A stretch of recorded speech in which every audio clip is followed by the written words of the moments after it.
everyone. Welcome back. We're going to read a bit more from Roll With It by Jamie Sumner. We are on chapter 2 called Wrecked. And when we left off, Ellie and her mom had received a phone call from Maymay, their grandmother of Ellie. And the grandpa had been in a car accident and he really shouldn't have been driving because the beginnings of his dementia, and he was in a car accident and is now in the hospital. So Ellie snuck out of bed and called her grandma to make sure everything was okay, and they had a good chat. And we learn that Ellie and her mom will be spending the Christmas holidays with her grandparents. So chapter 2, Wrecked. Mom looks terrible the next morning. If she did sleep, it doesn't show. She sits at the kitchen table and picks at the fake wood that's flaking around its edge. It is not a nice table. Nothing in this place really is. We just like it because it's cheap and doesn't have stairs. I hand her the orange I was peeling and grab another one. She takes it and we stare at the TV. The map of the middle of the state is whited out. The weatherman says I was right. Almost every county is out of school. But the snow's already melting and it's more gray than white from the grit off the road. We need to talk, Mom says real slow, like she's about to tell me I'm adopted or something. Yep, I say, trying to keep it light even though I feel fear as hard as a peach pit about whatever's coming next. I'm worried about your grandfather. Yep. Ellie, be serious. I'm also worried about Mama. She says not to. You called her. It's a statement, not a question, so I nod.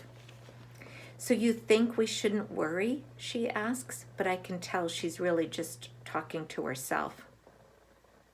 I think Mama's never going to admit how bad it is, I say. I put down my orange. I can't get the peel started right, and it's coming off in tiny pieces. Mom sucks on an orange slice. She looks weirdly better, relieved maybe. She stands and grabs bowls and frosted flakes from the cupboard, then pours the cereal in without milk. We always eat our cereal dry, an old habit that's hung around from my early years, when I was allergic to just about everything, including dairy. They say it's normal for kids like me, who were born super early, to have allergies. I say no, it's still weird, but weird is my normal. After a minute or so of crunching that's louder than the TV, she says, "What would you say to making our Christmas vacation a little bit longer?" I wanted to yell yes, because extra time with my grandparents always feels like a second dessert. Maybe this will be enough to really help Grandpa, but I'm trying to keep it cool, so I ask as calm as can be, how much longer? The spring semester? For real? For real. So I can quit school? Dreams really do come true. She raises an eyebrow at me. She can do this. Her eyebrows are like cartoon characters. No, you can transfer to the middle school in Eufaula. Oh, new school. New people who get to stare at the new kid in the wheelchair. The cereal turns to sawdust in my throat. If a kid can't talk well, I've seen parents hang a sign on the wheelchair that says, "Hi, my name is, and I have, and my favorite color is." It's like a Cliff Notes version of a person. Maybe I'll pretend I can't talk at the new school and do that. Nobody'd know the difference. Would you teach at the high school? I called this morning. There's nothing available, but they'll have me on as a substitute. Do I have to finish my exams? You mean start your exams? Yeah. Yes, you have to start and finish, and then we leave. Brakes squeak outside. The neighbor in our duplex is heading off to who knows where. Every week he pulls in with a new delivery sign on his car. This week it's the Snappy Tomato. I wonder if he'll give us a free pizza. I think of who I'll eat lunch with at this new school when I can't sit with Emma Claire. Probably no one.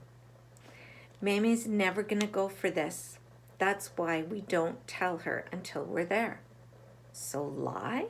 I try to raise my eyebrow as high as Mom's, but can't quite make it. No, not lie. Delay the inevitable. So stall. She takes both of our bowls to the sink. Yes, stall. I like it. The counselor's office looks like an ad for PBS Kids. There's a painting on the wall of a face with a nose on the forehead and eyes and ears where that should be. Every angle I try it won't come out right. The room itself is all bright pastel, even if that's even a thing. Purple and peach and green everywhere. A little lamp with a peach shade. It's like a 90s Barbie became a school counselor. But Mrs. Lawrence is nice and always remembers to move the chair so I can roll right in. She's sitting behind her desk while Lorne and the special ed coordinator, Mrs. Hayes, sit on the couch. Along one wall, Mom stands next to me by the door. Fast exits are key. We understand your special circumstances, Miss Cowan, and we are sorry to lose Ellie halfway through the school year. But our job today is to make sure we have a competent assessment of her current needs to send on to her new school in... Mrs. Hayes looks down at her notes. Her purple glasses hang on the tip of her nose, and I wait for them to topple off, but they don't. Oklahoma, Mom says. Yes, Oklahoma. Now Mrs. Hayes looks at Lorne, and I have to shut my mouth so I don't actually sigh out loud. What are your observations, Ms. Osborne?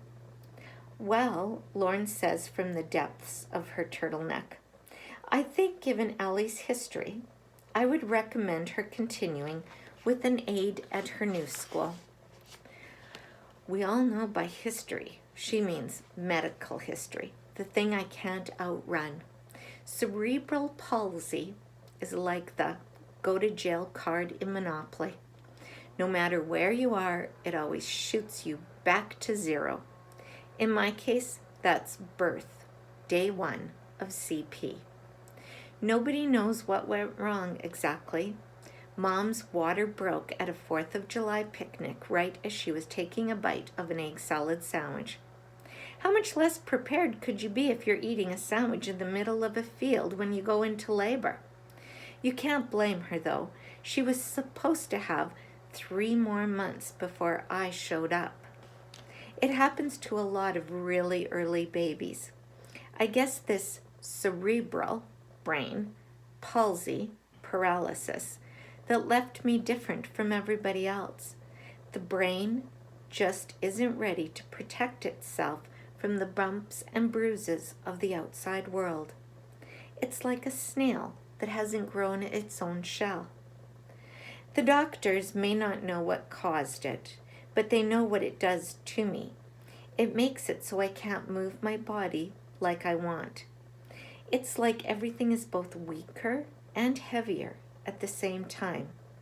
Like your legs gone numb, and you know if you could just shake the pins and needles out, then you could get up and walk it off. Or at least that's what I imagine when I imagine standing and walking on my own. It's not as bad as it was in the beginning, though. I couldn't eat or even breathe without help at first.